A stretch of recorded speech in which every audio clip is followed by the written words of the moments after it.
उम्मीद करता हूँ आप सब बहुत अच्छे होंगे। मेरा नाम है नितेश और आप देख रहे हैं assets Adda mutual fund basic to advance series का ये पार्ट 2 है और आपका स्टेप 1। जी हाँ, स्टेप 1 इसलिए क्योंकि जब भी आप अपने फंड सिलेक्शन की ओर पहला स्टेप रखोगे तो आपको कुछ इस तरह से सामना करना पड़ेगा। जो भी आपको स्क्रीन पे दिख रहे हैं कुछ ऐसे वर्ड्स मिलेंगे आपको। आप कभी भी कोई भी फ़ंड के बारे में जब भी किसी वेबसाइट पे सर्च करेंगे तो इस तरह के आपको दिखने ही दिखने हैं। देखो, जैसे हमने इसमें 4 फंड्स आपके लिए लिए हैं। आपको इसका जो भी एक कॉम्प्लेक्स वर्ड है, जो भी इसमें वर्ड यूज़ करा गया है, मैं हर एक वर्ड का बहुत ही आसान शब्दों में क्लियरली समझाऊंगा कि आप जब भी कभी सर्च करेंगे तो आपके नज़र में वो इमेज आने लगेगा कि इसका मतलब क्या है। एग्जाम्पल के तौर पे जैसे इसमें पहला लिया गया है Axis mid cap fund growth, दूसरा है Canara Robeco blue chip equity fund regular plan growth, Axis small cap fund growth. देखो, ये सारे जो वर्ड यूज़ करेंगे ना, हर किसी का एक अलग अलग मीनिंग है। लाइक इसमें ना फंड का भी जिक्र करा गया है, नाम है, इसमें प्लान के बारे में भी बताया गया है, इसमें स्कीम के बारे में भी बताया गया है, सब कुछ बताया गया है। तो इसलिए आपको ज़रूरी है कि आप जब भी सिलेक्शन करेंगे तो उससे पहले आपको प्लान के बारे में पता होना चाहिए, स्कीम के बारे में पता होना चाहिए, जो म्यूचुअल फंड कंपनी ये ऑफ़र कर रही है उसके बारे में भी आपको पता होना चाहिए। तो चलिए इसकी शुरुआत करते हैं। हमें क्या क्या समझना होगा। तो हम लोग इस वीडियो में क्या क्या डिस्कस करने वाले हैं, हम लोग डिस्कस करेंगे फ़ंड की categories, equity fund in details. ये फ़ंड कैटेगरी की एक सब कैटेगरी इक्विटी फ़ंड, जहाँ से हम अपना पहला इन्वेस्टमेंट स्टार्ट करेंगे, इसलिए इक्विटी फ़ंड हम लोग पहले देखेंगे, समझेंगे, एग्जाम्पल के साथ देखेंगे। Large cap, mid cap, small cap, multi cap, ये सारा कुछ डिटेल्स में देखेंगे। How to calculate large cap, mid cap, small cap, ये भी देखेंगे। थोड़ा सा स्टॉक एक्सचेंज के बारे में जानना होगा, क्योंकि मैं अगर आपको बैकग्राउंड नहीं बताऊं तो ये होगा कि ऊपर ऊपर बताना हो गया, फिर आप कभी भूल भी सकते हो। बट जब मैं स्टॉक एक्सचेंज या थोड़ा सा इसको बैकग्राउंड में लेके समझाऊंगा तो आपको ना इमेज दिखने लगेगा, क्लियर समझ में आने लगेगा कि ये चीज़ें हैं क्या, कैसे काम करती हैं। फिर हम बताएंगे आपके लिए कौन सा फ़ंड सूटेबल है और लास्ट में कंक्लूजन आएंगे जो होना चाहिए। तो देखिए, फ़ंड कैटेगरी की बात करें तो इसके कुछ कैटेगरीज मतलब बनाए गए हैं। लाइक पहला है इक्विटी फंड। इक्विटी का मतलब मैं बता दूं, इक्विटी का मतलब होता है ओनरशिप। अगर आप किसी कंपनी में कोई शेयर सेल करते हैं या ख़रीदते हैं, इसका मतलब आप इक्विटी में डील कर रहे हैं, मतलब ओनरशिप ले रहे हैं। तो बेसिकली ये कंपनीज़ के जो शेयर होते हैं उससे उनका लेना देना होता है। इक्विटी का बेसिक मतलब यही होता है। Hybrid debt solution and other fund, ये सारे फंड्स हैं। इन सब का मैं अलग अलग एक वीडियो बना के बताऊंगा आपको, क्योंकि एक वीडियो में इतना कुछ बताना पॉसिबल नहीं है। फिर वो क्या है ना, मैं क्वालिटी से कंप्रोमाइज़ कर लूँगा, बट वही है, क्वालिटी से कंप्रोमाइज़ मुझे नहीं करना है, क्वांटिटी से मैं बिल्कुल कर सकता हूँ। तो चलते हैं, सबसे पहले समझते हैं इक्विटी फ़ंड के बारे में। तो इक्विटी फ़ंड की जैसे ही हम बात करते हैं तो इसमें कुछ टर्म्स आते हैं, like large cap, mid cap, small cap, multi cap, flexi cap, thematic sectoral cap, dividend yield funds, बहुत सारे हैं। बट मेरा मानो आप, तो अगर आप large cap, mid cap, small cap, ये 3 टर्म अगर समझ जाते हैं अच्छी तरीके से, बाकी सबका डिराइव्ड फॉर्म है। डिराइव्ड मतलब समझते हैं ना, जो चीज़ एक दूसरे से बना होता है, मतलब जिसका खुद का ओरिजिन ना हो, वो किसी दूसरे चीज़ों से मिलके बना हुआ है, उसको डिराइव्ड फॉर्म बोलते हैं। तो हम लोग चलते हैं large cap, mid cap, small cap को अच्छे तरीके से समझते हैं, फिर बाकी की चीज़ें अपने आप समझ में आने लगेंगी आपको। उसके लिए कोई ज़्यादा एफर्ट नहीं डालना पड़ेगा आपको।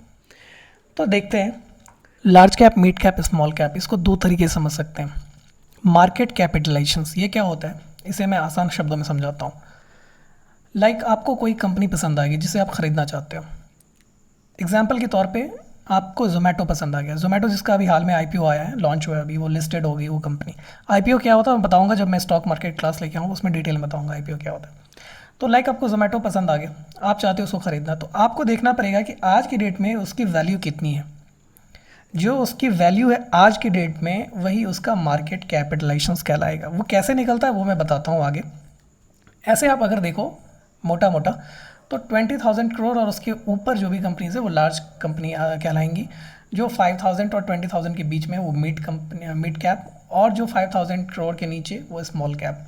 सेबी ने इसे डिफाइंड करा है। सेबी से मुझे याद आया, मैंने mutual fund basic to advance series का पार्ट 1 बनाया है। अगर आपने वो वीडियो नहीं देखी है तो आप वहाँ जाकर चेकआउट कर सकते हैं, मैंने लिंक डिस्क्रिप्शन बॉक्स में दे रखा हुआ। मैंने सेबी के बारे में भी डिटेल समझाया है और कुछ बेसिक्स बातें करी हैं जो आपको समझना चाहिए अगर आप म्यूचुअल फंड में नए हो, जानना चाहते हो।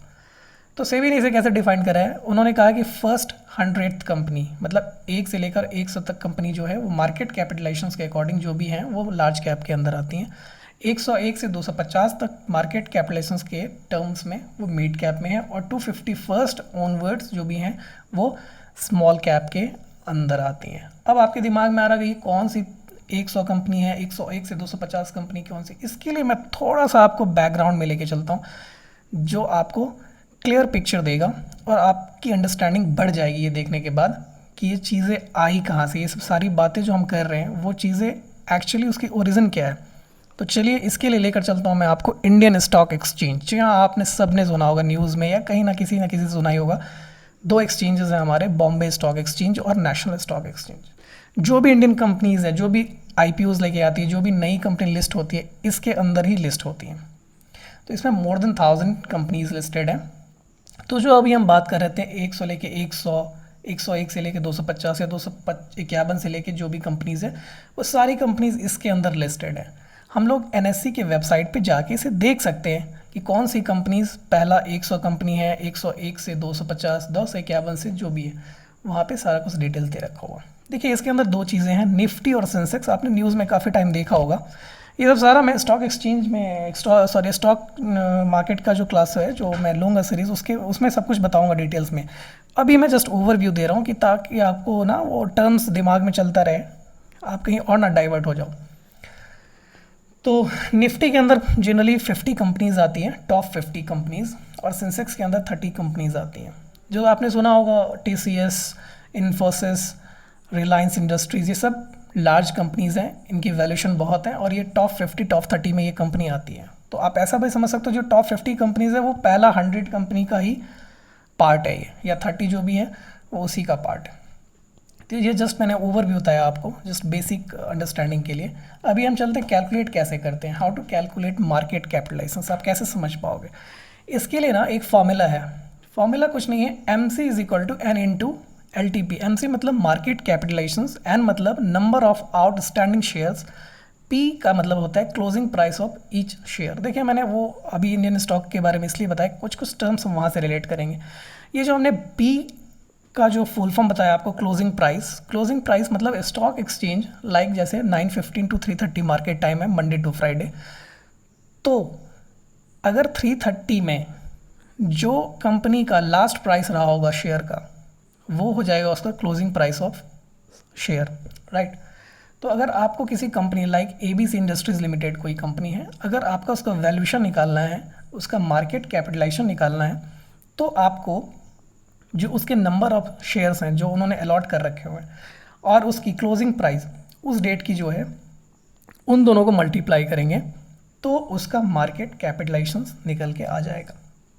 मैंने ABC इंडस्ट्रीज़ का एग्जांपल ले रखा हुआ है। जब मानता हूँ कि उसके पास 100 शेयर्स हैं, उन्होंने 1000 शेयर्स इशू कर रखे हुए मार्केट में, और उसका जो शेयर का प्राइस है वो 50 रुपीज़ है 3:30 PM में उस डेट में। तो अगर इसका मार्केट कैपिटलाइजेशन हम निकालना चाहेंगे तो क्या करेंगे, 1000 × 50 मीन्स 50,000 करोड़ की संपत्ति है उस कंपनी के पास, मतलब उसकी वैल्यूएशन है। अब हम लोग देख लेंगे कि ये कौन से वाले में कौन सी कैटेगरी में है, लार्ज वाले में, मिड में, स्मॉल में। तो इस तरह से हम आराम से इसका मार्केट कैपिटलाइजेशन निकाल सकते हैं और समझ सकते हैं कि ये कौन सी कैटेगरी में आती है, ठीक है। तो ये बेसिक्स जो भी था आपको मैं बता दिया, लार्ज स्मॉल। अभी देखो, अब जब आप इसको देखोगे ना तो आप समझ में आने लगेगा। अभी मैं बताता हूँ, जैसे ये लिखा है Axis mid cap fund growth. Axis मतलब क्या है, ये म्यूचुअल फंड का नाम है, राइट, फंड हाउस है।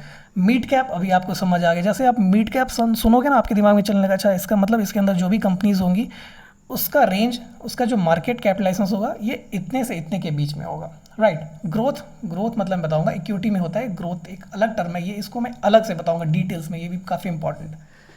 फिर सेकंड है Canara Robeco blue chip equity fund. देखो ब्लू चिप का मतलब मैं बता दूं, आप जहां भी देखेंगे ब्लू चिप, इसका मतलब ही होता है लार्ज कैप, वो ऐसी कंपनीज जो लार्ज कैप में इन्वेस्ट करती है। तो आप लार्ज कैप और ब्लू चिप में कंफ्यूज मत होना, दोनों सेम ही बात है, ठीक है। तो केनारा और रोबेको क्या है, ये म्यूचुअल फंड हाउस का नाम हो गया, और ब्लू चिप इक्विटी मीन्स कि ये लार्ज कैप में ही ये कंपनी इन्वेस्ट कर रही है, ये फंड इन्वेस्ट कर रही है।